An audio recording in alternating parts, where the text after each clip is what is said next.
For the latest top tips, reviews and advice, please subscribe below.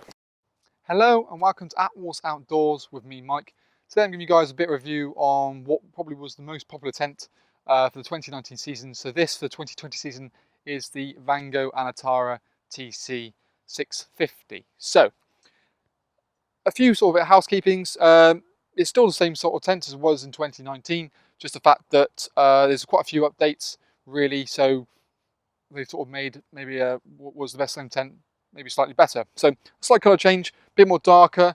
I think it sort of actually looks a bit smarter, certainly with this slightly bit more of a darker air footer. I think it works and makes it look a bit more just so. You've still got great points like webbing storm straps to keep it nice and strong in the wind, and that's throughout the whole tent itself. So you're not talking about sort of a bit of, a small bit of guy rope. It's something strong, robust. It sort of suits the manner in which tent is. As we've got the tent at the moment, we're looking at the Anantara plus the front awning. So this part here is an optional extra. The tent really starts here. And yet again, the one thing that certainly was very important, certainly for the model last year, was this mesh door into the front canopy area, i.e. where you're doing your cooking or it's your wet dry area. So that is a great feature which is pretty much unique to this, well, Vango sort of range. Certainly in polycotton, there's not anything quite like that itself. Really simple, quick and easy. I mean, this tent I've pitched on my own in the best part of 12 minutes, and you can check out our own Attwoolls Outdoors sort of pitching videos. You can see myself doing it. No trickery, one shot, nicely to go. So it's proof that you can take something this big away for whether it be a week or weekend. It's very versatile. They do two models. So you've got the Anantara TC, and then also you've got the normal Anantara. So the normal Anantara is the polyester. This one is the polycotton. So it's a more breathable fabric. It's going to be a bit more durable, and certainly because it's breathable, it's a lot cooler. So on a warm day in the UK, or even say if you went across to Europe, really, if you can cross to Europe, polycotton is where you need to be. In the UK, you will notice a difference in terms of temperature, mainly because the weave on the polycotton can expand and contract, so allow air pass through it. So on a warm day, the weave can open up, allow air to go through it, makes it a lot cooler on the inside. On the flip side of that, when it's actually sort of cold, the weave can keep the warmth in, so it's very versatile. It does that naturally without anything. So it's a great thing of polycotton. Admittedly, it does mean the weight's a little bit heavier, and you can see the pack size is around about sort of 60 kilograms. So ideally, it would be a two-person list in and out the car. You can do it one person, and I do on a regular basis, but then again, I'm quite used to it. Also, what you can see is that you've still got Vango's colour lock technology built into it to try and preserve the life of the fabric, make it look sharper for longer as well. So that's a really great feature purely on Vango. PVC windows throughout the whole tent to get plenty of light, and for 2020, we've also got slightly wider PVC windows, just to increase visibility, increase light, and actually just make it look a bit neater. It sort of follows the contours of the beams on the inside and just looks that extra bit sharper. Each beam is done individually, so you've just got a point in here, and again, Vango use their own airspeed valve, which is quite easy. You can always check out our little tutorial videos about the valves and how they're used and the functionality of them on our website and also our YouTube channel. But overall, really great thing. It's still got things like your low level ventilation beneath here to allow circulation of air quite happily throughout the tent. Mesh doors where as well. You've got your sky windows on top, but we'll go into more detail of that as we go inside tent in a bit. One of the probably most important differences for 2020 is the fact that you've got the darkened bedrooms. So when you look on the inside, you will notice a sea of blackness at the back, but it's not too dark. It's when you're zipped inside, it's quite dark. It's not completely blackout, which I think is probably a good thing in honesty, but it gives you the flexibility to add a bit of light into it when you want to.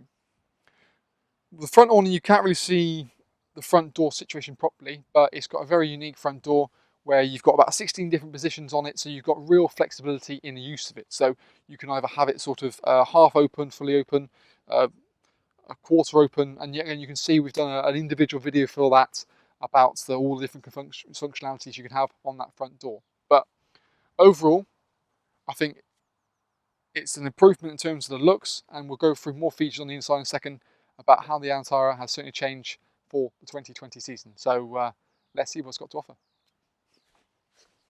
So now we're inside the Anantara, you can kind of get a bit more of a better feel for certainly the size you have in here and sort of certainly space and layout. So what we'll do is we'll work sort of from the front of the tent and work our way back, talking through each section as well as sort of details. So the front door, which obviously wasn't massively obvious from the front, is the fact that you've got a multi-purpose front door. So 16 different positions, depending on whether you wanted it sort of a quarter open, half open, ends in.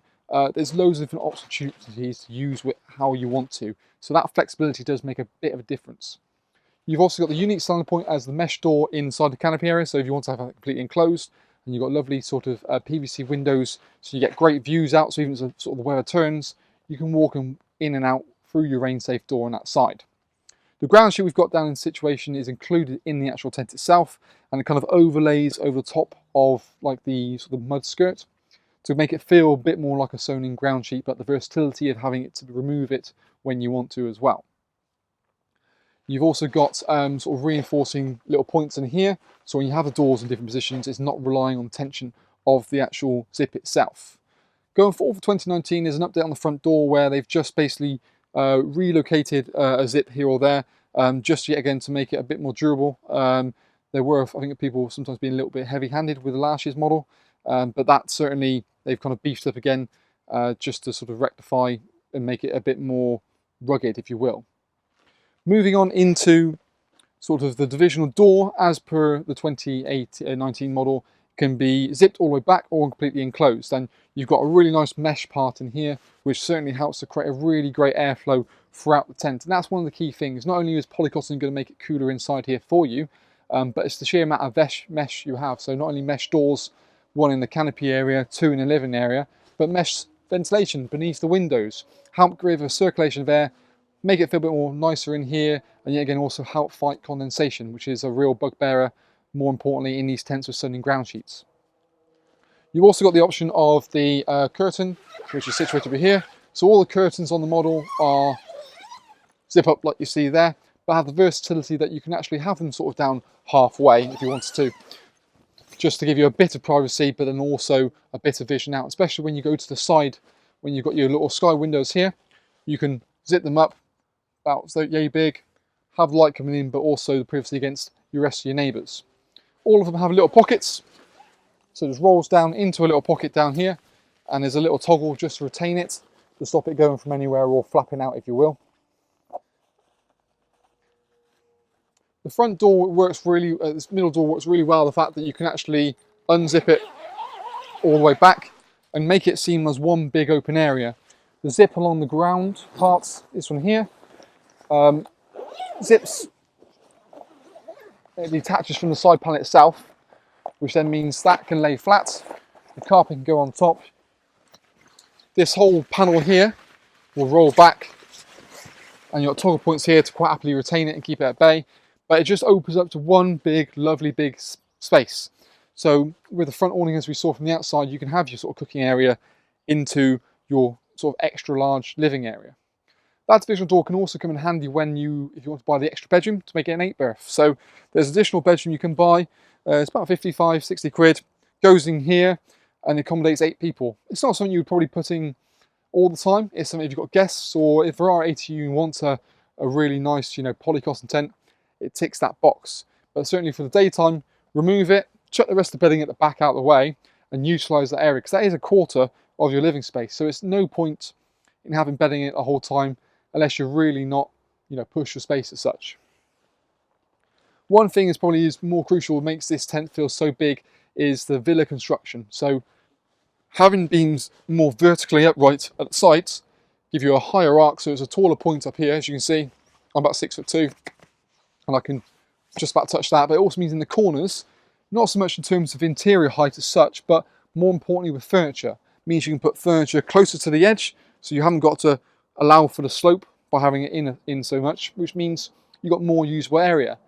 Surprisingly for most people, this tent is actually kind of the successor to the Vango Illusion 800 TC.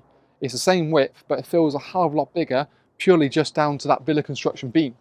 Yet again, with an oversized super beam, so you've got a 13 centimeter beam there, it really helps to reinforce it and keeps it nice, strong and stable.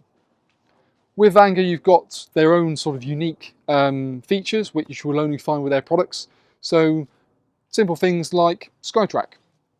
A little beading point which go onto here, which means you can attach on interior liners to help with condensation and create that sort of, again, never thermal barrier, or hang lighting from. You can have a flexible lighting along the sort of the tubes, which looks really smart, as we have in our showroom with this model.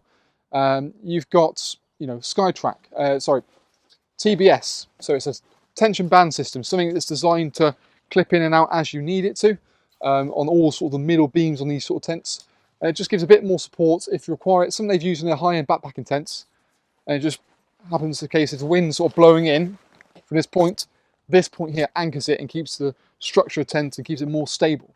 It's, again, 95% of people never really use it, let alone know it's there, but it's there to use at your discretion.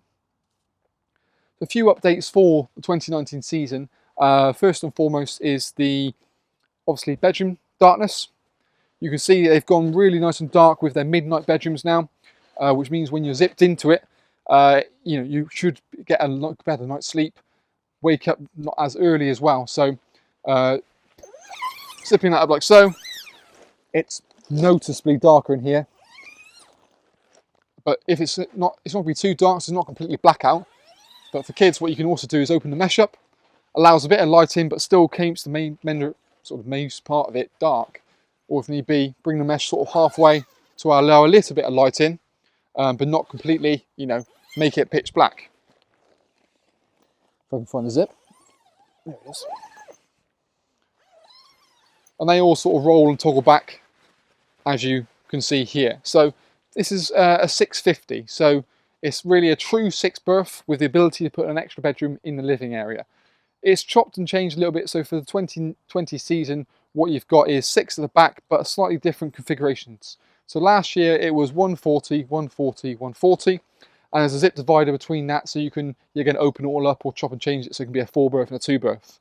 For the 2020, we're looking at a 140, 160, 120, so 140 centimeters, 160, 120 centimeters. So it mixes up. It means that your master bedroom is in the middle. It means you can have wider beds if need be, so your real big king beds and higher beds can accommodate that. And because it's got the extra depth, so it's a much deeper bedroom, it's about 245, 250. Those high-rise beds don't make a difference because you haven't got the slope stopping you from going deeper and having to put the front part of the bed out the front. So the only thing I'll say, probably you may struggle to fit a full double in this section. 2 singles, 2 sim mats, self-inflating mats in there would happily go in, and maybe a double with a little bit of bulge, but it's more marketed at making sure the master bedroom, so i.e. parents, have the nice bedroom.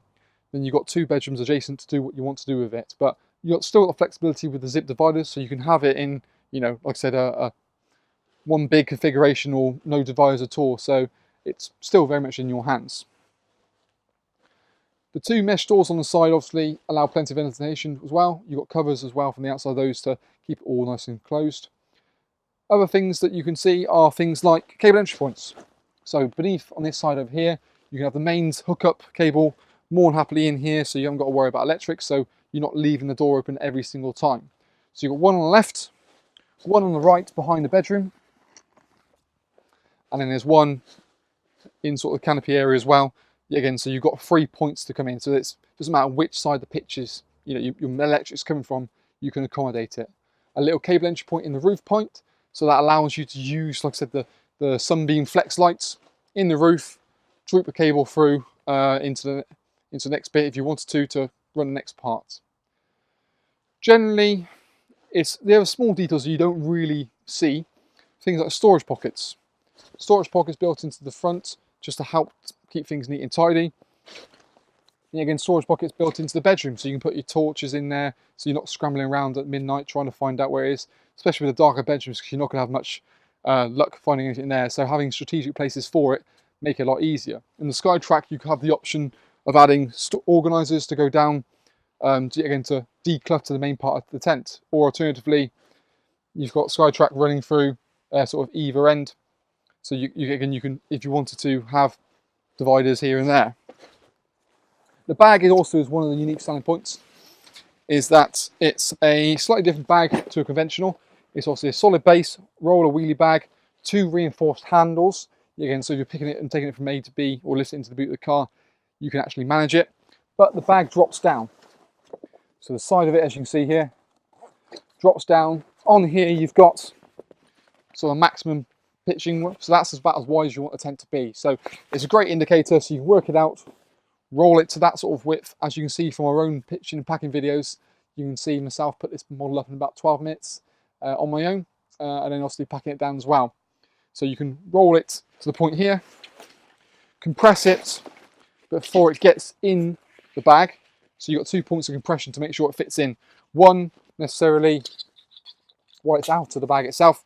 So again, you can quite happily compress that down and then roll it into the bag, zip it up, and there's an additional webbing strap to really tighten it and get it down to in the bag quite happily. But generally, if you're using the methods you see in our pitch and packing videos, you shouldn't have any issue with packing it away and getting it in the bag. But overall, it's a bit of an understatement how popular this tent really was for 2019.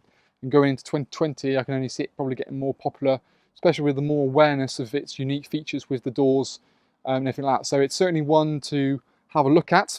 It's on our, we'll have this on display in our shop as well. So we've got a 30,000 square foot indoor showroom. So it's worth taking a trip to see this, because it's certainly an investment. And even though we do sort of lots of interest-free credit, it's a lot of money to spend on a tent. So you want to make sure you get it right. So see it in the flesh, and certainly seeing like the pack weight of it, because it's not exactly particularly light, is definitely something you want to consider if you're looking at this tent. But any questions, of course, let us know at Attwoolls. We'd love to hear your feedback on this particular model. But that's really our Attwoolls Outdoors review on the Vango Anantara TC for 2020.